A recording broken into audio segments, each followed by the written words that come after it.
ಉತ್ತರ ಕರ್ನಾಟಕದ ಹೆಮ್ಮೆಯ ಪಬ್ಲಿಕ್ ನೆಟ್ವರ್ಕ್ ಸುದ್ದಿ ನಿಮ್ಮ ಮನೆಯ ಬಾಗಿಲವರೆಗೆ. ಪ್ರಶಾಂತ್ ನಾಗ್ನೂರ್ ಇವರ ಸಾರಥ್ಯದಲ್ಲಿ ಪಬ್ಲಿಕ್ ನೆಟ್ವರ್ಕ್ ಟಿವಿ ಕರ್ನಾಟಕ. ಸುದ್ದಿ ಹಾಗೂ ಜಾಹೀರಾತುಗಳಿಗಾಗಿ ಸಂಪರ್ಕಿಸಿ 9611451545 ಮತ್ತು 8618501047. ಪ್ರಧಾನ ಸಂಪಾದಕರು ಪ್ರಶಾಂತ್ ಎಸ್ ನಾಗ್ನೂರಿ. ನಮಸ್ಕಾರ ವೀಕ್ಷಕರೇ, ನಾನು ನಿಮ್ಮ Prashant S Nagnuri. Public network ವಾಹಿನಿಗೆ ಸ್ವಾಗತವನ್ನು ಬಯಸ್ತಾ ಇದ್ದೀನಿ. ಹುಕ್ಕೇರಿ ತಾಲೂಕಿನ ಹರ್ಗಾಪುರ್ ಗ್ರಾಮದಲ್ಲಿ SDMC ರಚನೆಯ ಒಂದು ಗೊಂದಲಮಯ ವಾತಾವರಣ. ಸರ್ಕಾರಿ ಹಿರಿಯ ಪ್ರಾಥಮಿಕ ಶಾಲೆಯಲ್ಲಿ SDMC ಕಮಿಟಿಯನ್ನ ರಚನೆ ಮಾಡಬೇಕಿತ್ತು. ಆದ್ರೆ ಅಲ್ಲಿ ಸ್ವಲ್ಪ ಗೊಂದಲಮಯ ವಾತಾವರಣ ಉಂಟಾಗಿ ಕೋರಂ ಆಗದೆ SDMC ರಚನೆಯನ್ನ ಮಾಡಲಿಕ್ಕೆ ಆಗಲಿಲ್ಲ. ಅದು ಫೆಂಡಿಂಗ್ ಆಗಿ ಉಳಿದಿದೆ. ಹಾಗಾದ್ರೆ ಇದಾದ ನಂತರ ಆ ಒಂದು ಶಾಲೆಯಲ್ಲಿ, ಆ ಒಂದು ಗ್ರಾಮದಲ್ಲಿ ನಡೆದಿರ್ತಕ್ಕಂಥ ವಿಷಯಗಳು, ವಿದ್ಯಮಾನಗಳು ಏನು? ಹಾಗಾದ್ರೆ ಆ ಶಾಲೆಯ ಮುಖ್ಯೋಪಾಧ್ಯಾಯರು ಯಾಕೆ ಅಮಾನತುಗೊಂಡರು? ಈ ಅಮಾನತಿಗೆ ಕಾರಣ ಏನು? ಮೊನ್ನೆ ಸೋಷಿಯಲ್ ಮೀಡಿಯಾಗಳಲ್ಲಿ ಆ ಒಂದು ಶಾಲೆಯ ಮುಖ್ಯೋಪಾಧ್ಯಾಯರು ಒಂದು ವಿಡಿಯೋ ತುಣುಕನ್ನು ಮಾಡಿ ಹರಿಬಿಟ್ಟಿದ್ರು. ನನಗೆ ತುಂಬಾ ಅನ್ಯಾಯವಾಗಿದೆ. ನನ್ನ ಮೇಲೆ ರಾಜಕೀಯವಾಗಿ ಕುತಂತ್ರವನ್ನ ಮಾಡಿ ನನ್ನನ್ನು ಅಮಾನತುಗೊಳಿಸಿದ್ದಾರೆ. ನಾನು ಮಾಡಿರುವುದು ಕೆಲಸ ಕಾನೂನುಬದ್ಧವಾಗಿ ಕೆಲಸವನ್ನ ಮಾಡಿದ್ದೇನೆ, ನನ್ನದು ಏನೂ ತಪ್ಪಿಲ್ಲ ಅಂತಕ್ಕಂಥ ವಿಚಾರದಲ್ಲಿ ಒಂದು ವಿಡಿಯೋ ತುಣುಕನ್ನ ಮಾಡಿ ಮುಖ್ಯೋಪಾಧ್ಯಾಯರು ಹರಿಬಿಟ್ಟಿದ್ರು. ಹಾಗಾದ್ರೆ ಅಲ್ಲಿ ನಡೆದಿರ್ತಕ್ಕಂಥ ವಿಷಯಗಳೇನು? ಅಲ್ಲಿ ಯಾರು ಏನನ್ನು ಮಾಡಿದ್ರು? ಅಲ್ಲಿ ಗ್ರಾಮಸ್ಥರು ಆ ಒಂದು ಮುಖ್ಯೋಪಾಧ್ಯಾಯರ ಬಗ್ಗೆ ಏನ್ ಹೇಳಿದ್ರು? ಜೊತೆಗೆ SDMC ರಚನೆ ಆಗ್ಬೇಕಾದ್ರೆ ಏನೆಲ್ಲ ಕ್ರಮಗಳನ್ನ ಆ ಮುಖ್ಯೋಪಾಧ್ಯಾಯರ ಅನುಸರಿಸಬೇಕಿತ್ತು, ಅವರು ಅನುಸರಿಸಿದ್ರು, ಆ ಒಂದು ಕಾಯಕವನ್ನ ಮಾಡಿದ್ರು. ಎಲ್ಲಿ ಅವರು ತಪ್ಪನ್ನು ಮಾಡಿದ್ರ ಅಮಾನತಾಗಬೇಕಾದ್ರೆ? ಹಾಗೆ ಜೊತೆಗೆ ಸಂಬಂಧಪಟ್ಟ ಅಧಿಕಾರಿಗಳ ಜೊತೆನೂ ಹಾಗೂ ನಮ್ಮ ವಾಹಿನಿಯ ಸಂಪಾದಕರ ಜೊತೆನೂ ಕೂಡ ಅವರು ಮಾತಾಡಿದ್ದಾರೆ. ನನ್ನದೇನು ತಪ್ಪಿಲ್ಲ. ಸಂಬಂಧಪಟ್ಟ ಅಧಿಕಾರಿಗಳ ಜೊತೆ ಒಂದು SDMC ಸದಸ್ಯತ್ವವನ್ನ ಹಾಗೂ ಕಮಿಟಿಯನ್ನ ರಚನೆ ಮಾಡಬೇಕಾದ್ರೆ ನಾನು ಕಾನೂನಾತ್ಮಕವಾಗಿ ರಚನೆ ಮಾಡಿದ್ದೇನೆ. 2 ಸಲ ನಾವು ಆ ಒಂದು ಕೋರಂ ಆಗದೆ ಸಭೆಯನ್ನ ರದ್ದು ಮಾಡಬೇಕಾಗ್ತದೆ. 3ನೇ ಸಲ ನಾನು ಆ ಕಮಿಟಿಯ ಒಂದು ಸಭೆಯನ್ನು ಕರೆದು ನಿರ್ಣಯವನ್ನು ಮಾಡಬೇಕಾಗ್ತದೆ. ಆದರೆ ನಾನು 2 ಸಲ ರದ್ದು ಮಾಡೋದು ಒಂದು ಅಧಿಕಾರ ನನಗಿರುತ್ತದೆ. ಮತ್ತು ಮತ ಚಲಾಯಿಸಬೇಕಾದ್ರೆ ಶಾಲೆಯ ವಿದ್ಯಾರ್ಥಿಯ ತಂದೆ ಮತ್ತು ತಾಯಿ ಅಥವಾ ಪೋಷಕರು ಮತವನ್ನು ಚಲಾಯಿಸಬೇಕಾಗ್ತದೆ ಅಂತ ಹೇಳಿ ಅಧಿಕಾರಿಗಳು ಹೇಳ್ತಾರೆ. ಇಲ್ಲ,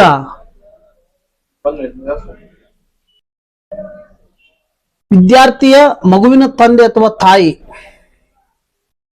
ಮತವನ್ನ ಚಲಾಯಿಸಬೇಕಂತೇಳಿ ಅಧಿಕಾರಿಗಳು ಹೇಳಿದ್ರೆ, ಈ ಒಂದು ಬಯಲಾದಲ್ಲಿ ಆ ರೀತಿ ಇಲ್ಲ. ಮಗುವಿಗೆ ಸಂಬಂಧಪಟ್ಟಂತ ಒಬ್ಬ ವ್ಯಕ್ತಿ ಅಥವಾ ಮತವನ್ನ ಚಲಾಯಿಸುವ ಹಕ್ಕು ಇರ್ತದ ಬಯಲಾದಲ್ಲಿ, ಆಗಿದೆ ಅಂತ ಹೇಳಿ ನಾನು ಸಂಬಂಧಪಟ್ಟ ಅಧಿಕಾರಿ ಜೊತೆ ಮಾತಾಡಿದ್ದೀನಿ. ಹೇಳಿದ್ರು ಕೂಡ ನನ್ನ ಮೇಲೆ ಆರೋಪಗಳನ್ನು ಮಾಡಿ ನನ್ನನ್ನ ಅಮಾನತುಗೊಳಿಸಿದ್ದಾರೆ. ನಾನು ಸರಿಯಾಗಿದ್ರು ಕೂಡ, ಸರಿಯಾದ ಕೆಲಸವನ್ನು ಮಾಡಿದ್ರು ಕೂಡ ನನ್ನ ಅಮಾನತು ಮಾಡಿ ಕರ್ತವ್ಯವನ್ನ ನಿಭಾಯಿಸಿದ್ದಾರೆ. BO ಅವರು, ಕ್ಷೇತ್ರ ಶಿಕ್ಷಣಾಧಿಕಾರಿಗಳು, ಹುಕ್ಕೇರಿಯ ಕ್ಷೇತ್ರ ಶಿಕ್ಷಣಾಧಿಕಾರಿಗಳು ಅಂತೇಳಿ ಅವರು ಆರೋಪವನ್ನು ಮಾಡ್ತಾ ಇದ್ದಾರೆ. ಹಾಗಾದ್ರೆ ಅಲ್ಲಿ ಶಾಲೆಯಲ್ಲಿ ಯಾವ ದಿನ ಏನೇನು ನಡೀತು, ಆ ಒಂದು ಮುಖ್ಯೋಪಾಧ್ಯಾಯರಿಗೆ ಯಾರು ಕಾಲ್ ಮಾಡಿದ್ರು, ಆ ಕರೆಯಲ್ಲಿ ಏನು ಮಾತಾಡಿದ್ರು, ಅಧಿಕಾರಿಗಳ ಜೊತೆ ತಾವು ಏನ್ ಮಾತಾಡಿದ್ರು, ಇವ್ರು ಏನ್ ಹೇಳಿದ್ರು ಅನ್ನೋದನ್ನ ಎಲ್ಲವೂ ನಿಮಗೆ ಡೀಟೇಲ್ ಆಗಿ ನಾನು ತೋರಿಸ್ತೀನಿ. ಹಾಗಾದ್ರೆ 16ನೇ ತಾರೀಕಿನಂದು, ಇದೇ ಡಿಸೆಂಬರ್ 16ನೇ ತಾರೀಕಿನ ದಿವಸ ಏನಪ್ಪಾ ಅಂತಂದ್ರೆ ಶಾಲೆಯ ಮುಖ್ಯೋಪಾಧ್ಯಾಯರಿಗೆ ಒಂದು ಕರೆ ಬರುತ್ತೆ. ಏನು ನೀವು ಶಾಲೆಗೆ ಇವತ್ತು ಹೋಗಬೇಡಿ, ನಮ್ಮ ಇಲಾಖೆಗೆ ನೀವು ಸಹಕರಿಸಿ, ನಮ್ಮ ಮಾತು ನೀವು ಕೇಳಿ, ನಮ್ಮ ಮಾತನ್ನ ನೀವು ತಿರಸ್ಕರಿಸಬೇಡ್ರಿ, ನಾವು ನಿಮ್ ಜೊತೆ ಇದ್ದೀವಿ, ನಿಮ್ಮನ್ನ ನಾವು ಕಾಪಾಡ್ತೀವಿ, ಅದೇನು ಆಗೋದಿಲ್ಲ ಅಂಥೇಳಿ ಶಾಲೆಯ ಮುಖ್ಯೋಪಾಧ್ಯಾಯರಿಗೆ ಒಂದು ಕಾಲ್ ಬರುತ್ತೆ. ಅದು BRCಯ ಅಧಿಕಾರಿಗಳಿಂದ. ನಂತರ 17ನೇ ತಾರೀಕು ಮರುದಿವಸ 17/12/2025 16ನೇ ದಿವಸ ಅವರು ಆ ಒಂದು ಅಧಿಕಾರಿಯ ಮಾತು ಕೇಳಿ ಮನೆಯಲ್ಲೇ ಉಳ್ಕೊಳ್ತಾರೆ. 17ನೇ ತಾರೀಕಿನ ದಿವಸ ಮತ್ತೆ ಶಾಲೆಗೆ ಹೋದಾಗ ಸ್ವತಃ BO ಅವರು ಅವರಿಗೆ ಕರೆ ಮಾಡಿ, ಶಾಲೆಗೆ ನೀವು ಯಾಕೆ ಹೋಗಿದ್ದೀರಿ, ಶಾಲೆಯ ಒಂದು ಗೇಟ್ ಬಿಟ್ಟು ಬರ್ರಿ ಹೊರಗಡೆ, ನಿಮ್ಗೆ ಹೋಗ್ಬೇಡ ಅಂತ ಹೇಳಿದ್ವಲ್ಲ ನಾವು, ಯಾಕೆ ನೀವು ಹೋಗಿದ್ರಿ ಅಂತ ಹೇಳಿ ನನ್ನ ಮೇಲೆ ದಬ್ಬಾಳಿಕೆ ಮಾಡಿ, ಫೋನ್ ಕರೆ ಮಾಡಿ ನನ್ನ ಮೇಲೆ ದಬ್ಬಾಳಿಕೆ ಮಾಡಿ ಶಾಲೆಯಿಂದ ಹೊರಗೆ ಬರಲು ಆರ್ಡರ್ ಮಾಡ್ತಾರೆ BO ಅವರು ಅಂತ ಹೇಳಿ ಆ ಒಂದು ಮುಖ್ಯೋಪಾಧ್ಯಾಯರು BO ಅವ್ರ ಮೇಲೆ ಆರೋಪ ಮಾಡ್ತಾರೆ. ಅದಾದ ಬಳಿಕ ಅವ್ರು ಹೊರಗೆ ಬರ್ತಾರೆ. ಜೊತೆಗೆ 18ನೇ ತಾರೀಕಿನ ದಿವಸ ಮತ್ತೆ ಅವರು ಶಾಲೆಗೆ ಹೋಗ್ತಾರೆ. ಶಿಕ್ಷಕಿಯವರು BO ಅವರು ಮತ್ತು BO ಅವ್ರಿಗೆ ಕಡೆಯಿಂದ ಮತ್ತೆ ಅವ್ರಿಗೆ ಒಂದು ಕಾಲ್ ಹೋಗುತ್ತೆ. ಏನಪ್ಪಾ ಅಂತಂದ್ರೆ BRC ಅವರ ಅಧಿಕಾರಿಯಿಂದ ನೀವು ಶಾಲೆಗೆ ಹೋಗಬಾರ್ದು ಅಂತೇಳಿ BO ಅವ್ರು ನಿಮಗೆ ಆರ್ಡರ್ ಮಾಡಿದ್ದಾರೆ, ಮತ್ತೆ ನೀವು ಯಾಕೆ ಅಲ್ಲಿ ಹೋದ್ರಿ, ಹೋಗ್ಬೇಡಿ ಅಂತ ಹೇಳಿದ್ನಲ್ಲ, ನಿಮಗೇನು ಆಗದಾಗಿ ನಾನು ನೋಡ್ಕೊಳ್ತೀನಿ ಅಂತ ಹೇಳಿದ್ನಲ್ಲ ಅಂತ ಹೇಳಿ ಅವರು ಹೇಳಿದಾಗ, ಸರಿ ಆಯ್ತು ಬಿಡು ಅಂತ ಹೇಳಿ ಅವರು ಸುಮ್ಮನಾದಾಗ 2 ದಿನಗಳ ನಂತರ ಒಂದು ಸ್ವಲ್ಪ ಮನೆಯಲ್ಲಿರಿ, ನೀವು ಶಾಂತವಾಗಿರಿ, ನಿಮ್ ಎಲ್ಲವೂ ಸರಿಯಾಗಿ ಆಗುತ್ತೆ, ಈ ಕೆಲಸ ನಿಮ್ಮ ಒಂದು ಶಾಂತತೆಯಿಂದ ಎಲ್ಲವೂ ಸರಿ ಹೋಗುತ್ತೆ, ನೀವು ಶಾಂತವಾಗಿರಿ ಅಂತ ಹೇಳಿ ಹೇಳಿದಾಗ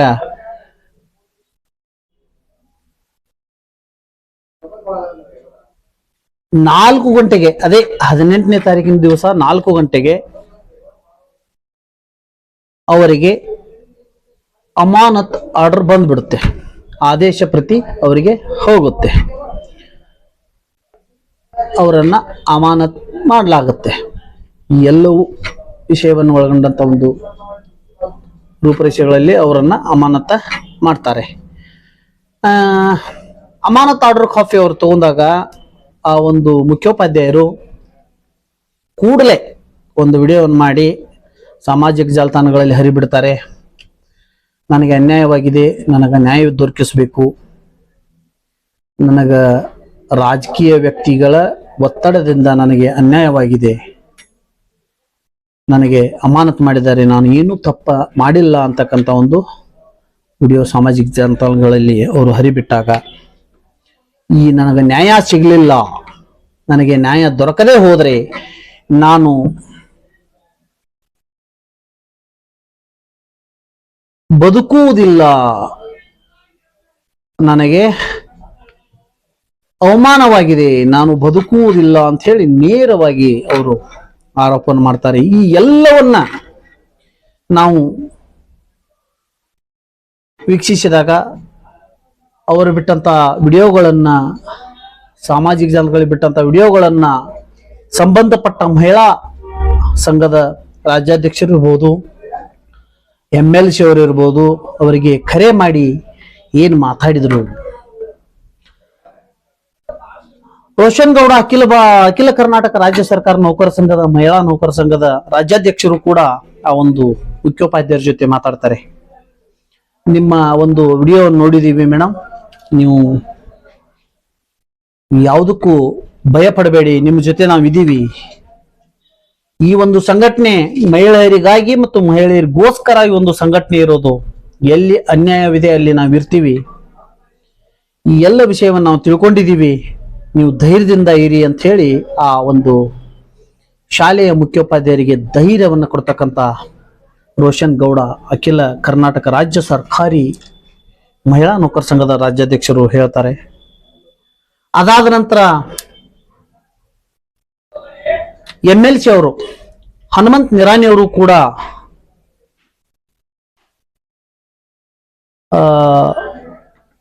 ಶಾಲೆಯ ಮುಖ್ಯೋಪಾಧ್ಯಾಯರಾದ ಬಾಯನ್ ಅವರು ಮೇಡಮ್ ಅವ್ರ ಜೊತೆ ಫೋನ್ ಕರೆ ಮೂಲಕ ಮಾತಾಡಿ ಅವ್ರಿಗೂ ಕೂಡ ಧೈರ್ಯ ತುಂಬುವಂತ ಕೆಲಸವನ್ನು ಮಾಡ್ತಾರೆ. ನಾನು ಸಂಬಂಧಪಟ್ಟ ನಿಮ್ಮ ಕ್ಷೇತ್ರ ಶಿಕ್ಷಣಾಧಿಕಾರಿಗಳು ಜೊತೆ ಮಾತಾಡಿದ್ದೀನಿ, DDP ಅವ್ರ ಜೊತೆ ಮಾತಾಡಿದ್ದೀನಿ, ಎಲ್ಲವೂ ಸರಿ ಹೋಗುತ್ತೆ, ನೀವು ಧೈರ್ಯದಿಂದಿರಿ ಧೈರ್ಯವನ್ನು ಹೇಳ್ತಾರೆ. ಅದಾದ ನಂತರ ಈ ಶಾಲೆಗೆ ನಮಗೆ ಬಯನವ್ರ ಟೀಚರೇ ಬೇಕು,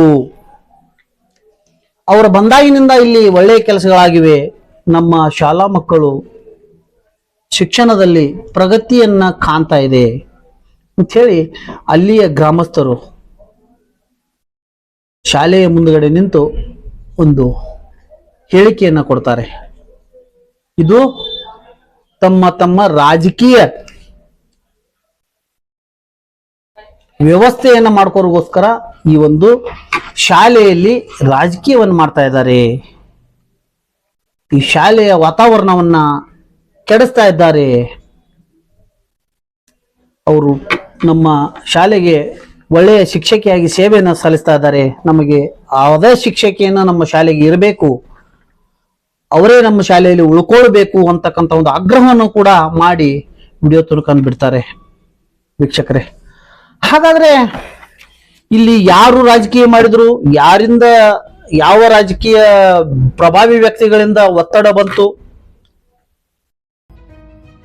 ಯಾರಿಗೆ ಫೋನ್ ಮುಖಾಂತರ ಕಾಲ್ ಮಾಡಿ ಕರೆ ಮಾಡಿ ಏನನ್ನು ಹೇಳಿದ್ರು, ಎಲ್ಲವನ್ನು ಡೀಟೇಲ್ಸ್ ಮೂಲಕ ನಿಮಗೆ ನಮ್ಮ ವಾಹಿನಿ ಮೂಲಕ ತೋರಿಸ್ತಾ ಇದ್ದೀವಿ. ವೀಕ್ಷಕರೇ ನಮಸ್ಕಾರ, ನೋಡೋಣ ಬನ್ನಿ. ಕರ್ನಾಟಕದ ಮಾನ್ಯ ಶಿಕ್ಷಣ ಸಚಿವರಲ್ಲಿ ನಾನು ವಿನಯಪೂರ್ವಕವಾಗಿ ಬೇಡಿಕೊಳ್ಳುತ್ತೇನೆ. ಬೆಳಗಾವಿ ಜಿಲ್ಲೆಯ ಹುಕ್ಕೇರಿ ತಾಲೂಕಿನ ಹರ್ಗಾಪುರ ಗ್ರಾಮದ ಸರ್ಕಾರಿ ಹಿರಿಯ ಪ್ರಾಥಮಿಕ ಶಾಲೆಯ ಮುಖ್ಯೋಪಾಧ್ಯಾಯಿನಿಯಾದ ಸುರೇಖಾ ಗಂಗಾಧರ್ ಬಾಯಣ್ಣವರಾದ ನಾನು ಮೊನ್ನೆ ಹೊಸ SDMC ರಚನೆಯಲ್ಲಿ ಬಯಲಾದ ಪ್ರಕಾರ ಎಲ್ಲವನ್ನು ಕಾನೂನಿನ ಪ್ರಕಾರ ನಿಯಮಿತವಾಗಿ ಕಾರ್ಯವನ್ನು ಮಾಡಿರುತ್ತೇನೆ. ಆದರೆ ಕೆಲವು ಅಭಿಪ್ರಾಯಗಳು ಬೇರೆಯಾಗಿದ್ದರಿಂದ ಅದನ್ನ ಮುಂದೂಡಲು 3 ಸಲ ಅವಕಾಶವಿರುತ್ತದೆ. ಒಂದು ಕೆಟ್ಟ ಹುಳುವಿನ ಪ್ರಯತ್ನದಿಂದ ಹಾಗೂ ರಾಜಕೀಯ ಒತ್ತಡದಿಂದ ನನ್ನ ಮೇಲೆ ಸುಳ್ಳು ಆರೋಪಗಳನ್ನು ಹೊರಿಸಿ ಹುಕ್ಕೇರಿ ತಾಲೂಕಿನ ಮಾನ್ಯ ಕ್ಷೇತ್ರ ಶಿಕ್ಷಣಾಧಿಕಾರಿಗಳಾದ ಪ್ರಭಾವತಿ ಪಾಟೀಲ್ ಮೇಡಮ್ ಇವರು ನನ್ನನ್ನು ಅಮಾನತುಗೊಳಿಸಿದ್ದಾರೆ, ನನ್ನನ್ನು ಸಸ್ಪೆಂಡ್ ಮಾಡಿದ್ದಾರೆ. ದಯವಿಟ್ಟು ಎಲ್ಲ ದಾಖಲೆಗಳನ್ನ ಪರಿಶೀಲಿಸಿ ತಾವುಗಳು ನನಗೆ ನ್ಯಾಯವನ್ನು ಕೊಡಬೇಕು ಅಂತ ಹೇಳಿ ಕೇಳಿಕೊಳ್ಳುತ್ತೇನೆ.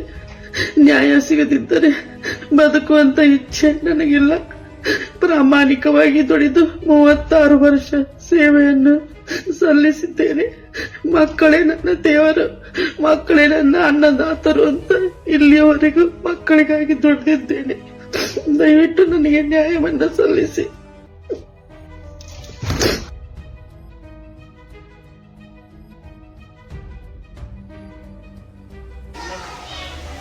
ಈಗ ಹರಗಾಪುರದ ಶಾಲೆ ಹೆಡ್ ಮಾಸ್ಟರ್ ಹಾಗೂ ಸಾಗರ್ ಕಮೂರೆ ಇವ್ರನ್ನ ಶಾಲೆಯನ್ನು ತೆಗೆಯೋದಿಲ್ಲ. ಯಾಕಂದ್ರೆ ಅವ್ರ ನಮ್ಮಲ್ಲಿ ಅವಶ್ಯಕತೆ ಅದ ಹುಡುಗರಿಗೆ, ಅವರಿಂದ ಒಂದು ಸ್ವಲ್ಪ ಹುಡುಗರು ಹುಷಾರಾಗಿದ್ದು ಇಲ್ಲಿಯವರಿಗೆ. ಆದರೆ ಈಗ ಅವ್ರನ್ನ ಊರಿನ ಪ್ರಮುಖರ ಕೆಲವೊಂದು ರಾಜಕೀಯ ಉದ್ದೇಶಗಳಿಗಾಗಿ ಅವ್ರನ್ನ ಇಲ್ಲಿಂದ ತೆಗಿಯಾಕತ್ತಾರ. ಅವ್ರು ತೆಗಿಯೋದು ಬೇಡ ಅಂತ ನಾನು ಎಲ್ಲರ ಅಭಿಪ್ರಾಯ ಪ್ರಕಾರ ಹೇಳ್ತೇನೆ. ಅಲ್ಲ ಮತ್ತೊಂದ್ ಸರ ಈ ತೆಗಿಯೋಂಥದ್ದು ಏನಾಗೈತ್ರಿ, ಅಂತ ಸಮಸ್ಯೆ ಏನಾಗೈತಿ? ಇವ್ರು ತಿಂಡಿದ್ರ ರಾಜಕೀಯ ಮಾಡೋರು ನಾಳೆ ಮಾಡ್ಕೊಲ್ಲ ಬೇಕಾದಟ್ಟ ಶಾಲ್ಯಾಗ ಮತ್ತೆ ರಾಜಕೀಯ ಮಾಡ್ತಾರ್ರಿ.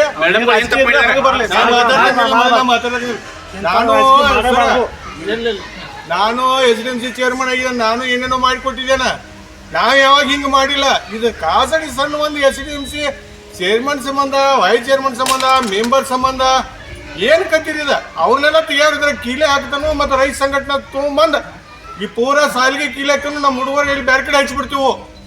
ಒಮ್ಮೆ ಸರ್ಕಾರಕ್ಕೆ ಇದು ಮುಟ್ಲಿ ಗೊತ್ತಾಗ್ಲಿ. ಒಮ್ಮೆ ತಾರತಮ್ಯ ಏನ್ರಿ ಇದ ಸಣ್ಣ ಪುಟ್ಟ ವಿಷಯಕ್ಕೆಲ್ಲ ನೈಟಿ ಸಾಲ್ಗಳ ಸಕಟ ರಾಜಕೀಯ ಮಾಡೋದಿದ್ರೆ ಇದು ಏನ್ ಮಾಡಕ್ ಸಾಲ ಅಂತಾರ ಏನಂತಾರ? ಸಾಲ ಅಂದ್ರ ಸರಸ್ವತಿ ಗುಡಿ ಅಂತಾರ. ಸಾಲ ಅಂದ್ರೆ ಎಲ್ರಿ ನಾ ಮಾತಾಡ್ತಾನು ಸಾಲ ಅಂದ್ರೆ ಸರಸ್ವತಿ ಗುಡಿ ಅಂತಾರ. ಇವ್ರು ಏನಿದೆ ರಾಜಕೀಯ ಅಡ್ಡ ಮಾಡ್ಕೊಂಡರು. ಇವ್ರಿಗೆ ಯಾರು ಹೇಳೋರು ಕೇಳೋರು ಇಲ್ಲ. BO ಮೇಡಮ್ಗಳಾಗ್ಲಿ DDP ಸಾಹೇಬ್ರಿಗಾಗ್ಲಿ ನಂದು ವಿನಂತಿ ಐತೆ, ಈಗಿದ್ದವ್ರನ್ನ ಮುಂದೆ ನಡಿಬೇಕು. ಅಲ್ರಿ ಸಾಗರ್ ಸರ್ ಪೇಮೆಂಟ್ ಹೇಗೆ ಕೊಡ್ತೀರಿ? ಮೊದಲ ಹ್ಯಾಂಡ್ ಸೆಕೆಂಡ್ ನಿಮ್ಮಲ್ಲಿ ಕಲಿಸ್ಬೇಕಾದ್ರೆ ಇದ್ದವ್ರನ್ನ ತೆಗೆದೋಗೋದು ಏನು ಮಾಡೋರು ನೀವು? ನಾವೊಂದು ಉದ್ದೇಶ ಏನಂದ್ರೆ ಒಂದು ಸ್ಪರ್ಶ ಆತನು ಸಾಲಿ ವಿಷಯದಾಗ ನಿಮ್ದು ಏನು ತಿಂಡಿದ್ರೆ ರಾಜಕೀಯ ಮಾಡ್ಕೊರಿ. ನಾಳೆ ಪಂಚಾಯತಿ ಬಂದಿ ಐತಿ, ಜಿಲ್ಲಾ ಪಂಚಾಯತಿ ಬಂದಿ ಐತಿ, MLA ಬಂದಿ ಐತಿ, MP ಬಂದೈತಿ, ಮಾಡ್ಕೊರಿ. ಸಾಲ ಅಂದ್ರೆ ಸರಸ್ವತಿ ಗುಡಿ. ಏನ್ ತಿಳಿದಿರಿ ನೀವು? ಇಲ್ಲ ಏನಂತ ತಿಳಿದಿರಿ? ಮತ್ತ ಇಲ್ಲಿ ಹುಡುಗರು ಇಲ್ದಾಗ SDMC ಅವ್ರದ್ದು ಏನ್ ಕೆಲಸ ಇದೀಪ? ಈಗ ನಾನು SDMC ಚೇರ್ಮನ್ ಆಗಿ ಹೋಗಿದ್ದಾನೆ, ಗೌರವ ಅಧ್ಯಕ್ಷ, ನನ್ನ ಗೌರವ ಮೆಂಬರ್ ಮಾಡ್ರು. ನಾನು ಅದು ಮುಂದಿನ ಸಾಲಿ ಕಿಟ್ ಕೊಟ್ಟಿನಿ, ಅಡಿಗೆ ಕೊಲಿ ಕೊಟ್ಟಿನಿ, ಎಲ್ಲ ಮಾಡಿ ಸಾಲಿಗೆ ಏನ್ರಿ ಕೊಡೋದು ಮಾಡ್ರಿ. ಹಂಗೇನ್ರಿ ತಿಂಡಿ ಕೊಡ್ರಿ, ಯಾವ ಮೆಂಬರ್ 1 ಲಕ್ಷ ರೂಪಾಯಿ ಇಡ್ರಿ, ಸಾಲಿ ಉದ್ಧಾರ ಆಗ್ತೈತೆ. ಎಲ್ಲ ಬಿಟ್ಟು ತಿಂಡಿ ಗಟ್ಲೆ ಬಂದು ಯಾರು ಇಲ್ದೆ ಮಾಡಕ್ ಹೋದ್ರೆ ಏನಿಲ್ಲ. ಬೇಡ ಈ ಸರ್ ಇದೆ, ಇದು ಒಟ್ಟ ಬ್ಯಾಡ ಸರ್ ಇಲ್ಲ. DDP ಸಾಹೇಬ್ರಿಗೆ ಹೇಳ್ತಾನೆ, ಮುಂದೆ BO ಮೇಡಮ್ಗೂ ಹೇಳ್ತಾನೆ. ಪ್ರಸಂಗ ಬಂದ್ರ ನಂದನ್ ಹೇಳ್ತಾನೆ, ರೈತ ಸಂಘಟನಾ ತೊಂದ್ DC ಅವ್ರ ಮುಂದೆ ಹೋಗಿ ಕೊಂಡ್ತೇನೆ ಬಿಡುದಿಲ್ಲ. ಇವ್ರು ಎಲ್ಲರೂ ತಿಳಿದಿರ್ಬೇಕು. ಸಣ್ಣ ನಾಟಕಗಳ, ಸಣ್ಣ ವಿಚಾರಗಳ, ಸಣ್ಣ ಇದು ಬ್ಯಾಡಿವ ಯಾನ್ರಿ ಊರಾಗ ಯಾವ ಹೇಳೋ ಕೇಳೋ ಇಲ್ಲನ? ಏನ್ ಯಾರು ತಮ್ಮ ಮನಸ್ಸಿಗೆ ಬಂದಂಗ ಮಾಡಕ್ಕೇನಿದ್ದೇನೆ? ಇದಾಗನ್ರಿ ರಾಜಕೀಯ ಅಡ್ಡ ಅನ್ರಿ. ಸಾಲ ಅಂದ್ರೆ ಸರಸ್ವತಿ ದೇವ್ರ ಗುಡಿ ಅಂತಾರೆ. ತಿಳ್ಕೊಂಡು ಅರ್ಥ ಮಾಡ್ಕೊಂಡು ಊರು ಗಂಡು ಮನೆಗಳಿದಾರು, ಎಲ್ಲ ಇದಾರು.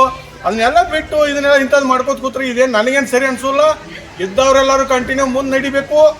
ಮುಂದೆ BO ಅವ್ರಿಗೂ ರಿಕ್ವೆಸ್ಟ್ ಐತಿ, DDP ಸಾಹೇಬ್ರಿಗೆ ರಿಕ್ವೆಸ್ಟ್ ಐತಿ. ಎಲ್ಲ ಸರ್ಗಳು ಹಿಡ್ಕೊಂಡು, ಹೆಡ್ ಮಾಸ್ಟರ್ ಹಿಡ್ಕೊಂಡು ಆ ಸಾಗರ್ ಸರ್ ಎಷ್ಟು ಪಗಾರ ಕೊಡ್ತೀರಿ?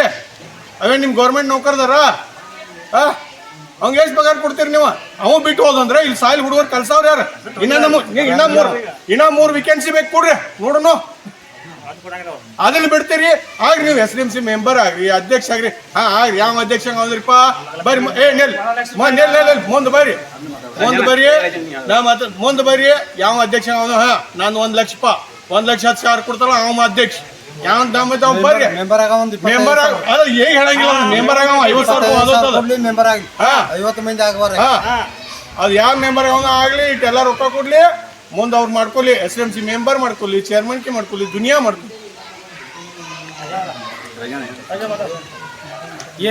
ಈಗ ನೋಡ್ರಿ, ಮೊದಲು ಏನಾಗತ್ತಂದ್ರ 50ರಿಂದ 60% ಆಗಾಯ್ತು. ಈಗ 93 ತನಕ 98 ತನಕ ಪರ್ಸೆಂಟೇಜ್ ಆಗೈತಿ. ಪ್ರತಿಯೊಬ್ಬರು ಎಲ್ಲ ಹುಡುಗರು ಓದೋದವು. ಈಗ 5-7 ವರ್ಷದಿಂದ ಅಗ್ದಿ ಎಜುಕೇಶನ್ ಚಲೋ ಕೊಡೋದಾರು. ಇವ್ರು ಮಟ್ಟ ತೆಗೆಯುವಂಥ ಪರಿಸ್ಥಿತಿ ಬಂದ್ರೆ ನಾವು ನಮ್ಮ ಮಕ್ಕಳು ತೊಗೊಂಡು ಹೊರಗಡೆ ಹೋಗ್ತಾ ಹೊರತ ಇವ್ರಿಗೆ ಯಾರಿಗೂ ಅನುಕೂಲ ಮಾಡಿ ಕೊಡಂಗಿಲ್ಲ ಅಂತ ಹೇಳಕ್ ಇಷ್ಟಪಡ್ತೇನೆ.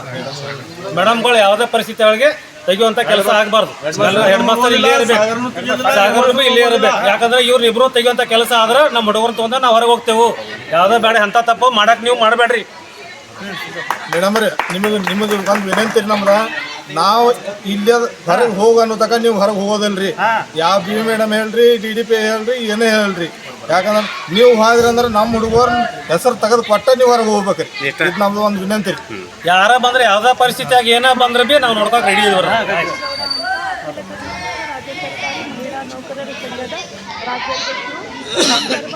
ನಮ್ ಸಂಘಟನೆ ಮತ್ತೆ ನಾವು ಎಲ್ಲರೂ ನಿಮ್ ಜೊತೆಗಿರ್ತೀವಿ. ಮಹಿಳೆಯರಿಗೋಸ್ಕರ, ಮಹಿಳೆಯರಿಗಾಗಿ ಕಟ್ಟಿರ್ತಕ್ಕಂತ ಈ ಸಂಘಟನೆ.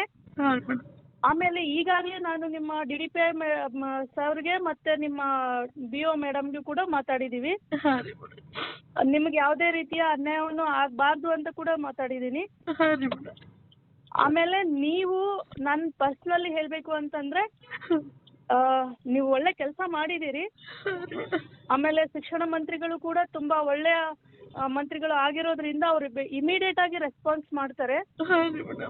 ಆ ವಿಶ್ವಾಸ ನನ್ಗಿದೆ. ಸಾಹೇಬ್ರು ತುಂಬಾನೇ ಯಾರಿಗೂ ಅನ್ಯಾಯ ಆದ್ರೆ ಮಾಡ್ತಾರೆ. ನೀವು ಅವ್ರನ್ನ ಕಾಣಿ, ಇಲ್ಲ ನೀವು ಬಂದು ನನ್ಗೂ ಕೂಡ ಮಾತಾಡ್ಸಿ.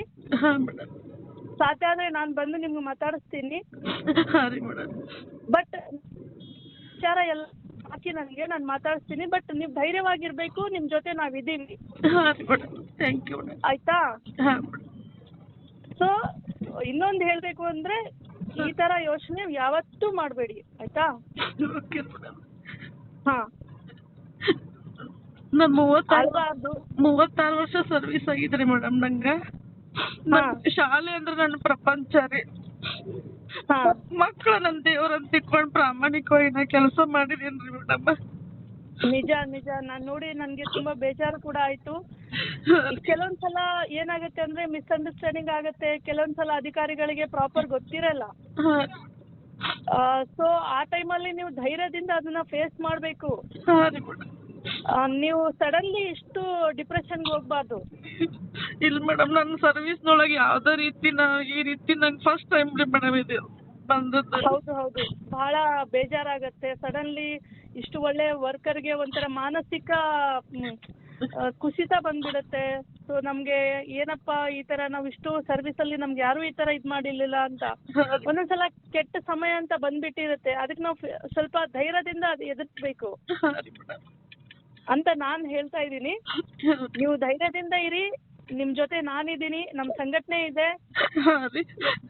ನೀವೇನು ಇದ್ ಮಾಡ್ಕೋಬೇಡಿ, ಒಂಚೂರು ಕೂಡ ಇದ್ ಮಾಡ್ಬೇಡಿ. ಅದೇನಿದೆ ನಾವು ನೋಡೋಣ, ಮಾತಾಡೋಣ, ಫೇಸ್ ಮಾಡೋಣ. ನಾವು ಹಾ ಮೇಡಮ್, ಥ್ಯಾಂಕ್ಸ್ ರೀ madam. Thank you very much. ನೀವು ಕೂಡ ಹಂಗೆ ಒಳ್ಳೆ ಇದಾಗಿ. ಓಕೆ, ನಮಸ್ಕಾರ. ನನ್ಗೆ ಏನೇ ಇದ್ರು ನಂಗೆ ತಿಳಿಸಿ ಮೇಡಮ್. ಹ್ಞೂ ರೀ, ತಿಳಿಸ್ತೇನೆ. ನಂಗೆ ತಿಳಿಸಿ, ಮತ್ತೆ ನೀವು ನನ್ಗೆ ಅದೆಲ್ಲ ಹಾಕಿ. ಈಗಾಗಲೇ ನಾನು DDPI ಮತ್ತೆ ನಿಮ್ಮ BO ಮೇಡಮ್ ಜೊತೆ ಮಾತಾಡಿದ್ದೀನಿ. ಹಾಂ ರೀ ಮೇಡಮ್. ನೀವು ನನಗೆ ಹಾಕಿ, ನಾವು ಅದನ್ನ ಸರಿ ಮಾಡೋಣ. ಹ್ಞೂ ರೀ ಮೇಡಮ್. ಓಕೆನಾ? ನಮಸ್ಕಾರ ಮೇಡಮ್. ಹಾಂ, ಟಿಫನ್ ಎಲ್ಲ ಮಾಡಿದ್ದೀರಾ? ಹಾಂ ಮೇಡಮ್, ಮಾಡಿದೆ. ಓಕೆ, ಧೈರ್ಯವಾಗಿರಿ, ಏನೂ ಆಗಲ್ಲ. ಆಯ್ತು. ಹ್ಞೂ ರೀ. Okay madam. ನಮಸ್ಕಾರ. ನಮಸ್ಕಾರ. ನಮಸ್ಕಾರ. ನಮಸ್ಕಾರ.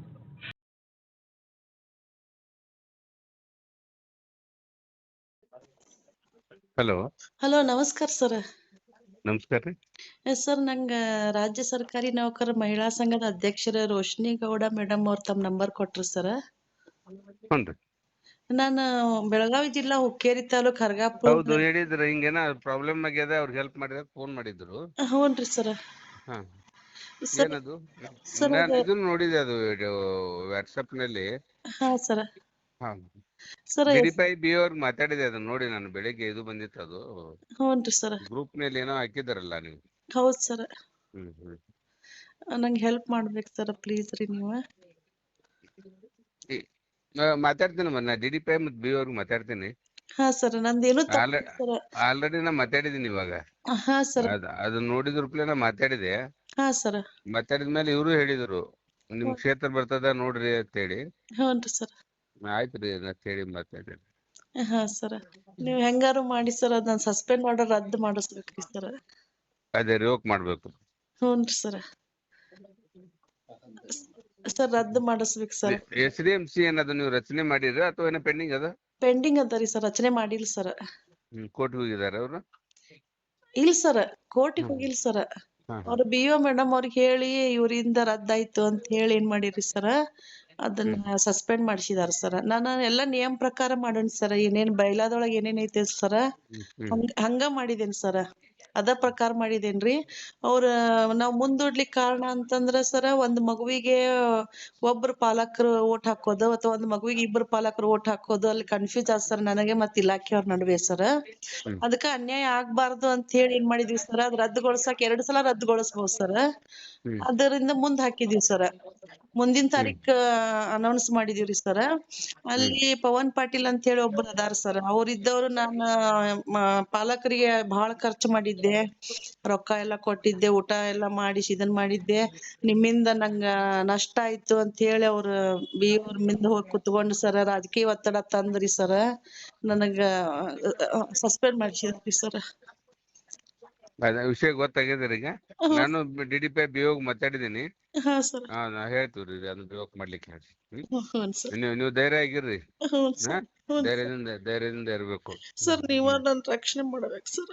ಎಲ್ಲ ಹೇಳ್ತೀವಿ, ನಾವು ಮಾತಾಡಿವಿ, ಆಲ್ರೆಡಿ ಮಾತಾಡಿವಿ. ಮತ್ತ ಅದಕ್ಕೊಂದ್ ಅದ್ ನೋಡ್ಕೊಂಡು ಅವರು ಡಿಸಿಷನ್ ತಗೋತಾರ. ಮತ್ತೆ ಏನ್ರ ಇದ್ರು ನಾ ಮಾತಾಡ್ತೀನಿ. ನೀವು ಧೈರ್ಯ ಆಗಿರ್ರಿ. Thank you sir. ನಮಸ್ಕಾರ ಸರ್.